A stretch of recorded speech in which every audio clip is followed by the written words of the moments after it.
welcome to Sports Talk with L-Beasley. It is Monday afternoon here for me in Detroit, Michigan. I hope that everyone had a great weekend, whether it was relaxing. Hopefully it wasn't stressful, but hopefully you had a good, relaxing weekend or a fun-filled weekend. So I hope all my followers, my supporters, fans, and whatnot had a good, fun, clean, relaxing weekend. If you didn't, I'm sorry to hear that. Hopefully you'll have a better week and weekend this time.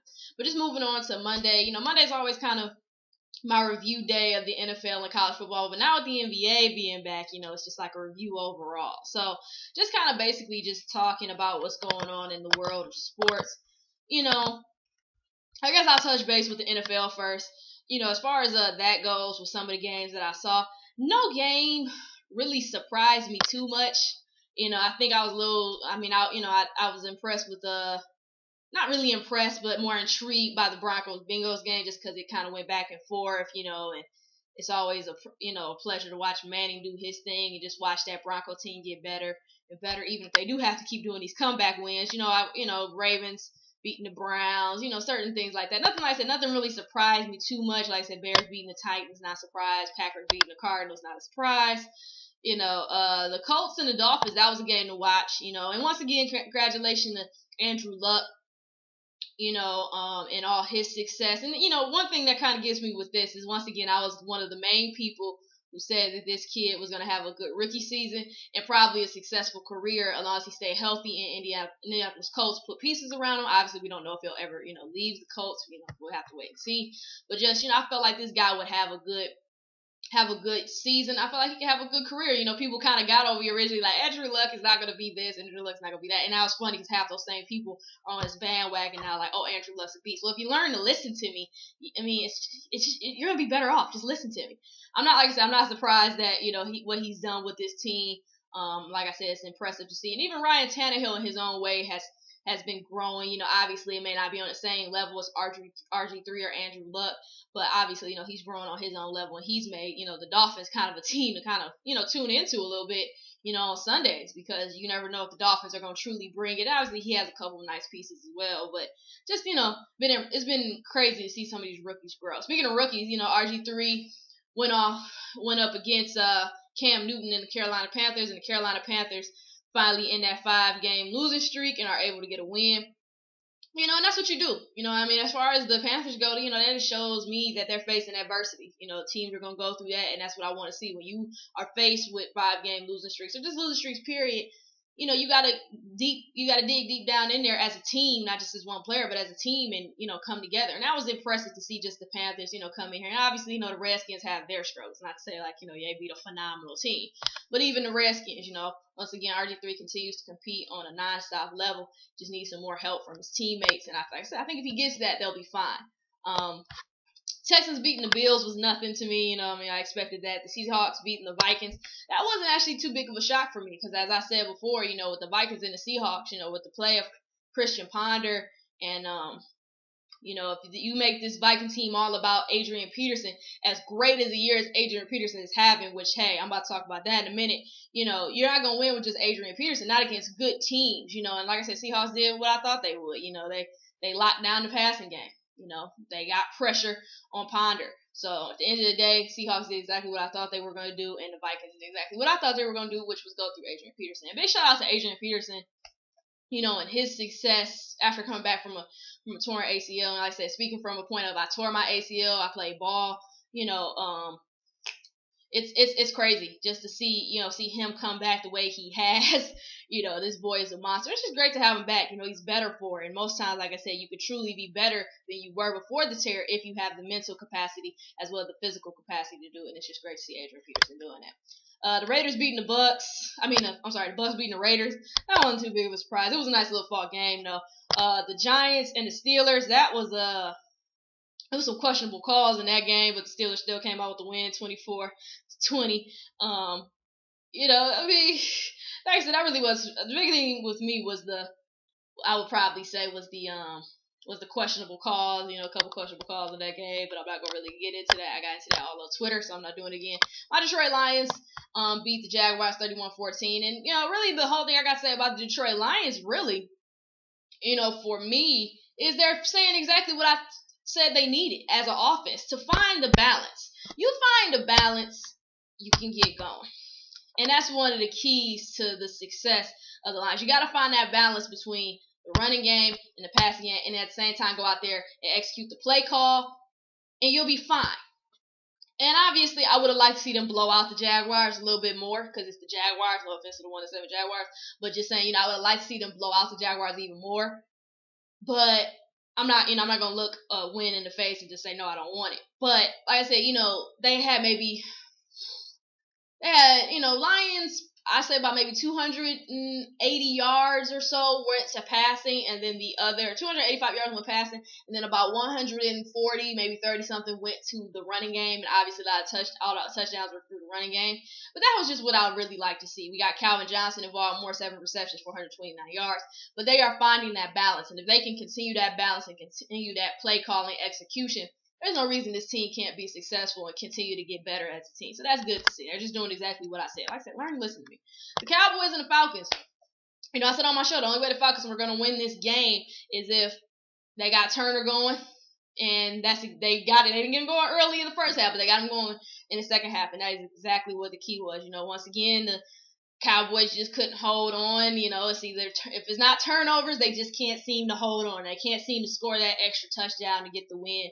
It's just like I said, Falcons, they owe that win to Michael Turner. Like I said, that was the only way, in my opinion, they were going to win that game, and now they remain unbeaten. As far as college football goes, it was a lot of games. I was a little bit more surprised at Florida that they struggled with Missouri. Winning, they won, but it was 14-7. I wasn't expecting that to be the score. The other game that kind of took me by surprise was the Pittsburgh-Notre Dame game. And not because Pittsburgh came out firing. It was more just the fact that they took 3 overtimes. I think that was what surprised me. And the fact that Notre Dame let them score 26 points. That's something about Notre Dame that they've been kind of able to do is kind of, make teams struggle sometimes to score, and to let Pittsburgh come in here and score 26 points. Which, like I said, a win is a win. It shows adversity when you can fight through, those types of things, get a win in, 3 overtimes. But at the end of the day, like I said, it was definitely a game to watch. Like I said, they reached 9-0. Can't really say nothing too bad. Oregon and USC, that was the worst display of non-defense I've ever seen. But Oregon ended up winning like I expected them to. I didn't expect it to be 62-51. I expected there to be a little bit better defense, but apparently I was wrong on that matter. But Oregon wins. Like I said, that's a good win for Oregon. But at the end of the day, also kind of just like, well, USC has been beat by 2 other teams besides Oregon this year. So I don't really know how it helps their ranking. But at the end of the day, Oregon is still undefeated at 9-0. Oklahoma State and Kansas State. Kansas State, just showing everybody, hey man, we want that. We want that championship bid, and they're getting closer and closer to getting it. And then that Alabama LSU game, that showed a lot about the Alabama team to me too, especially the quarterback. Quarterback that showed me a lot about McAaron and his ability, for him to the way he struggled in that game, for him to just not give up, his team not to give up, and basically put together that game-winning drive was impressive. And that, that's what it's about. That's what's gonna make a championship team. You can't be a championship team without going through those types of games and coming out persevering and winning. And it was great to see that. Like I said, even the emotion of him crying. I was like, hey man, that's cool, man. Not that it's cool to be crying, but man, like that, I can take that. You showing some emotion. You proud of your team. You proud of yourself, even though you played horrible. At the point is when the time came, you did what you were supposed to do. Your team was behind you, and you got the win. LSU, you defended them to a certain extent. But that was my biggest question. First, could you defend the Alabama Crimson Tide, and could you outscore them? And no, you couldn't. You couldn't defend them the entire game, and you couldn't outscore them. And that was why I said I didn't think LSU was going to win that game, because you got to be able to defend them, and you got to be able to outscore them. This is probably the lowest I think Alabama's maybe been held to all season, was 21. They averaged 40 points a game. So that was all, in itself. And then just moving on to the NBA, some things that have caught my eye. The New York Knicks, right now, they are 2-0. And the great thing I would have to say about New York just coming off the bat is just it seems like everybody's buying into the system, which is great to see, including Carmelo Anthony. Carmelo Anthony has been scoring rapidly, but he's also defending well, and obviously, like I said, it's only 2 games. I'm not losing my mind here. It's 2 games. It's still a lot of season left, obviously. But just the fact that it seems like everybody's buying into this system. And not just Carmelo, but from Raymond Felton to Jason Kidd to J.R. Smith to Steve Novak, Ronnie Brewer, Tyson Chandler, Rasheed Wallace. All those guys are buying into the system. The team is passing better. The team is getting, seems to be getting along. They're clicking. And like I said, it's only 2 games in. I'm not losing my mind going, oh yeah, man, this is going to be the team to beat in the East now. No, of course not. Until I see more of this Knicks team. But it's still an impressive thing to see. Like I said, that was something I was a little bit more concerned about when the Knicks first came out. Just how were they going to play? Obviously that emotional win, at least I thought it was an emotional win. When they played Miami, obviously, for the city and everything that they're going through, which, to the victims of Hurricane Sandy, my prayers go out to you and your families. Hopefully everybody, makes it through and, whatnot. But, that was an emotional game. But like I said, I do like what the Knicks are doing. Obviously the big question is, how long will it last? That's always going to be the main question with any team, any player, any coach. How long will it last? And really, I guess you could say my question with the Knicks more so is, when Amari gets back. Because, see, that's the thing. That's always been the thing. We know that the Knicks can play well without Carmelo or one of either Carmelo off the floor and Amari's on the floor, or Amari's not on the floor but Carmelo's on the floor. The question is, that's always been a big question. Can Carmelo and Amari truly work together and blossom together as teammates and take this Knicks team to where they need to go? That is the question that remains about this Knicks team. And because Amari is still hurt and will be hurt for a while, that's the question. When he gets back, is he going to buy into the system?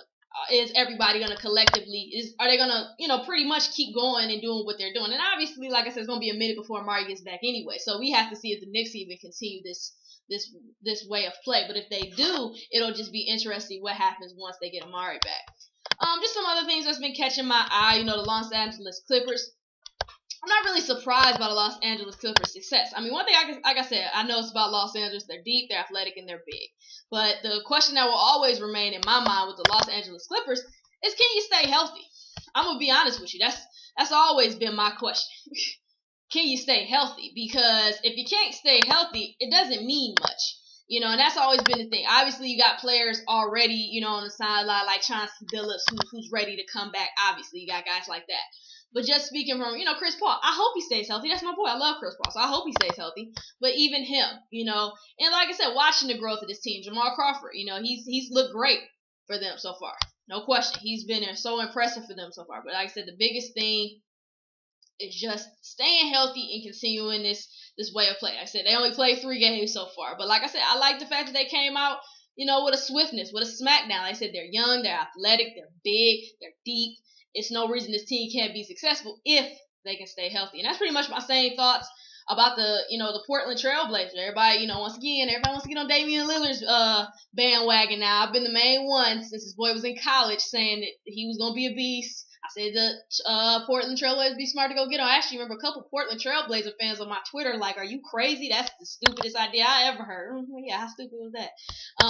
Anyway, let me calm myself down. But this team, like I said, Portland, there's no reason Portland, they're 2-1. There's no reason this team can't be successful. No question. Like I said, Damian Lillard brings everything that they lack.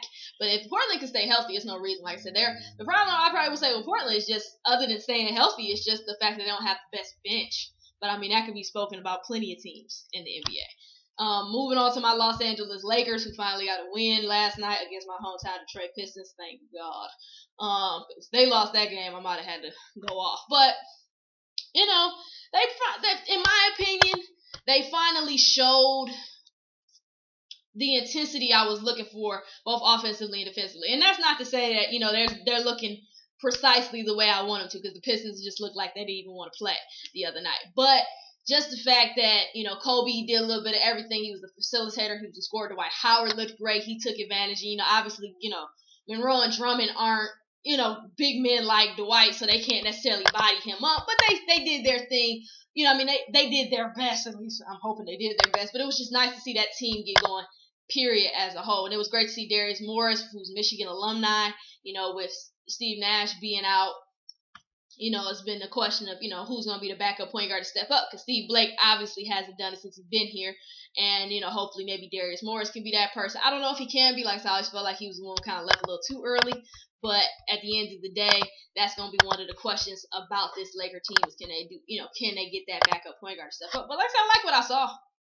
And I think once they get Steve Nash back, this team will get rolling. But like I said, still, to me, the offense, like I said, Lakers don't have a problem scoring. I don't give a crap what offense they run. Princeton hybrid offense, or if they just let Steve Nash do his thing. I don't care what offense they run. That Laker team is not going to have a problem scoring. The problem for me will always be the defense. You held the Pistons to like 79 points or something yesterday. That's how you're going to win games. How playing defense. Like I said, with those perimeter defenders that they have and whatnot, it's no excuse for anybody to be scoring, no 100 points with you. Until you learn how to defend, you're gonna have problems. Like I said, obviously the Lakers gotta play Utah Jazz next, and that's that's a tough front court, and they're starting to build momentum. So at the end of the day, that's gonna be a team I'm looking to kind of just watch as the Utah Jazz as well. I mean, obviously they struggle, but they do have a tough front court, so I just want to see how the Lakers are gonna defend that. Brooklyn's doing their thing. They won their first game. We'll see how they do. I saw some things I didn't like. Moving on to Oklahoma City Thunder. The big problem with the Oklahoma City Thunder seems to be, besides, first off, is half of it's Russell. Half of it's Russell Westbrook. His struggles continue. Like I say, he's an explosive point guard, but he shot 5 of 18 from the field, the other day. Had a crucial turnover late in the game and missed a wide open three-pointer, and he continues to turn the ball over, not something I want to see. The only bright side was he had 9 assists. But other than Russell Westbrook stepping up, like I said, I'm still waiting on the rest of the Oklahoma City Thunder team to step up. Like I said, it's still the same old crap. Serge Ibaka's not stepping up. Nick Collison's not stepping up. Eric Maynard's not stepping up. Until 3 or 4 other players on the Oklahoma City Thunder step up, I'm going to be real. That team is going to continue to struggle, and that's just me telling the truth. Anybody who's honest with themselves, I think, know that. So, like I said, until that team just comes together and says, you know what, we have a collective goal. Like I said, obviously, I would like to see Perry and Jeremy definitely get in the game. But, because I think they can help out too. But that's my thing with the Oklahoma City Thunder. Westbrook needs to get his stuff together because, like I said, obviously his role is changing. You got to be more of a facilitator. You need to take care of the ball better. It's nothing wrong with being explosive, but we don't want you explosive and out of control, which is what you've been doing. It's time to step up. You are no longer young. I consider you to be somewhat of a mid-season veteran at this point. You've been in the league for a minute. You know what it takes. You've been to the championship. That ages you about 2 years. You know what it takes to win. You know what you have to do. It's time for you to grow up, Westbrook. But at the end of the day, your teammates got to grow up with you, and that includes Serge Ibaka, who's time for him to step up offensively and more defensively, and along with the rest of these role players, Nick Collison, Eric Maynard. If you're going to be in the game, it's time for you to step up and produce points and get better at defense as a whole, Oklahoma City. That's another problem they seem to have. Just get better at defensively. Good God. And, was there another team I really wanted to discuss? No, I think that was it. That was really it. Like I said, obviously there's plenty of teams to discuss, but those were just the teams over the weekend that kind of caught my eye. Other than the San Antonio Spurs, who continue to, they're 3-0 right now. They look good. And I'm proud of, my boy Tim Duncan. Proud of him. Dunkin' Donuts. Not playing, but I'm proud of Tim Duncan. Averaging 21 and 10. I think he averaged about 3 blocks too, actually. But I'm proud of Tim Duncan. But the whole thing, is with that daggone Spurs team is, just we gonna see what's the 82 game season's over. It's my same thoughts on the Boston squad. I mean, I'm not calling y'all old, but let's see how that happens at the end of an 82 game span. But like I said, at the end of the day, I would love for San Antonio to get another ring. I love San Antonio. I love Greg Popovich. That's my dude. Other than Phil Jackson, that's my dude. And a couple other coaches. We're not even gonna go into that. And then obviously Monday Night Football game is tonight. We have the Philadelphia Eagles versus the New Orleans Saints. And I'm looking forward to this game, first of all, because I'm a Drew Brees fan. And I just want to see what the Eagles are going to do. But for me, coming into this game, my biggest question for the Eagles, other than that horrible offense, which I'm going to get to in a minute, is can the Philadelphia Eagles play defense? That wide 9 defense, which is supposed to be so good in the pass rush, in my opinion, continues to be mediocre. So basically Todd Bowles, he's a more aggressive so-called defense under. It's supposed to be a more aggressive defense under him, but that really wasn't a factor in Week 8. So I really would have loved to see the Saints take advantage of that Philadelphia defense with a lot of screenplay with Darren Sproles, but unfortunately Darren Sproles is hurt right now, and they won't be able to take advantage of that. But But I would say, offenses are also, talking about the Eagles defense here, offenses are running, the ball successfully versus the Eagles defense. So even though New Orleans hasn't necessarily shown a commitment to the run game, this might not be a bad idea right now to, start pounding it and set up some play action opportunities. Like I said, obviously Darren Sproles is hurt, but you still got Ingram, you still got Thomas. Go out here and pound that ball, because Eagles defense can't really defend that either from what we've seen. And the other part, like I said, for the Eagles offensively is just, protect the ball and get going. One good thing is it does always seem like Jackson and McCoy always have good games against New Orleans. And New Orleans, obviously, defense is nothing necessarily to be frightened about. So if I'm the Eagles, just protect the ball and get going, But Jackson, like I said, Jackson normally does well against the Eagles. Against the Saints, and so does LaShawn McCoy. At least, like I said, the last couple of years they have. So maybe that can be a bright spot for them. But like I said, if they can get a pass rush, talking about Eagles defense on Drew Brees, they should be okay. But that's not something they've been able to do. If they can get pressure on them, they might be okay. If they can't get pressure, I don't see how they go. I don't see how they're going to get pressure over it. But if they do, that might help. And as far as Michael Vick, as far as his offense goes, Michael Vick, you got to give him time. Like I said, he's been sacked 20 times in the last 7 games after being sacked 23 times in 13 games last season. I mean, come on. 13 games last season, he was sacked 23 times. You're about to beat that probably, and you're probably about to surpass that in this game, because I guarantee you Vic is probably going to get sacked 4 times tonight, if not 3. So they're either going to tie that record from they're either going to tie last year's stat. Like I said, I will say it again. He's been sacked, Michael Vick, talking about him, he's been sacked 20 times in 7 games after only being sacked 23 times in 13 games from last season. So I would not be surprised if they surpass that stat tonight when they play the Saints. You got to give Michael Vick time. You got to keep him healthy. Like I said, he has a lot of pressure coming his face. I ain't going to lie. It's hard for me to make a pass if y'all got pressure in my face come too, but that's no excuse for having bad passes that Vic throws. You need to learn how to throw it away, run for your life, or just take the sack, because you're not doing your team any favors by just airing it up there either. So at the end of the day, it's really just going to be about defense and whose defense is going to step up, and which offensive step up. That's what I'm looking at. But that's my question with the Eagles. Offensively, can you execute? But more importantly, can you defend? Because if you get into a scoring battle with the Saints, my money's on the Saints. I'm sorry. I'm just saying. So Saints, I was trying to pound that ball. Like I said, that pass rush defense of that Eagles hasn't been too impressive. They've been mediocre, but that doesn't mean for whatever reason they won't turn it up tonight because it's Monday Night Football. So if they can, I would try to definitely put that ball on the ground, pound it, use Mark Ingram, use Thomas, get them in there, let them do their thing. And I said they haven't dedicated a lot of time to it, but I would like to see them do it, and maybe that'll help win the game. But like I said, if it comes down to a scoring battle of touchdown, my money's on the Saints. If Philadelphia can actually come out here and defend, put some pressure on Drew Brees, slow him down, this might actually turn out to be a pretty good looking game. So at the end of the day, I'm looking forward to those games. I hope you enjoyed this segment of Sports Talk with L-Beasley. Like I said, it's my review day. Be sure to let me know what you think. Comments, agree, disagree, why you disagree, why you agree, all that jazz. I appreciate all of it. If you have a topic you want me to discuss that I didn't get a chance to bring up, or a team, a player, a coach, whatever the case may be, let me know. Always happy to oblige my fans' requests, so be sure to let me know that. If you want to be a guest on my show, let me know. If you want me to be a guest on your show, let me know. All my contact information is on the credits at the end. Go check out MoneyballSportswear.com. They are a huge, huge supporter of me, Sports Talk with L. Beasley, Lauren Beasley, and my show, Sports Talk with L. Beasley. So go check them out, MoneyballSportswear.com. The only way to ball is Moneyball. Once again, thank you for tuning in. I appreciate all the support. Enjoy your Monday evening and this Monday Night Football game, and I will see you guys tomorrow.